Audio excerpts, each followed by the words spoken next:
Hello students, welcome to our channel மாணவனாசிரியர். இந்த விட நம்ம என்னடா பார்க்க போகிறோம்னு பார்த்தீங்கன்னா, முதலடை பருவத் தேர்வு 2024 11ஆம் வகுப்பு விலங்கியலுக்கான கவர்மெண்ட்டோட அஃபிஷியல் ஒரிஜினல் கொஷின் பேப்பர். நமக்கு +1 ஜுவாலஜி பொறுத்த வரைக்கும் 2 மார்க்கு. என்னென்ன கேட்டிருக்காங்கன்னு பாருங்கள். சுடர் செல்கள் என்றால் என்ன?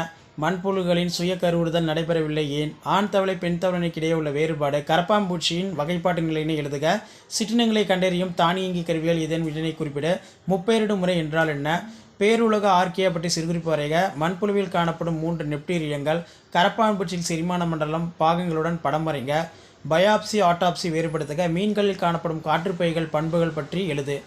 தவளையின் பொருளாதார முக்கியத்துவம் ரொம்ப முக்கியம். பாலூட்டிகளில் காணப்படும் பண்புகள் ஏதேனும் ஒன்றினை குறிப்பிட, பெயரிடுதலுக்கான அடிப்படை விதிகள், அதே மாதிரி மனிதனின் வகைப்பாட்டு நிலையினை எழுது, ரொம்ப முக்கியம். தொகுதி கணுக்காலையின் பற்றி குறிப்பெழுதுக, ஏதேனும் 2 எடுத்துக்காட்டு. முதுகு நாணுடைய மற்றும் முதுகு நாணற்ற பண்புகளை ஒப்பிடுக. மண்புழு வாழ்க்கை சுழற்சியை படம் வரைந்து விளக்குக. ஆண் மற்றும்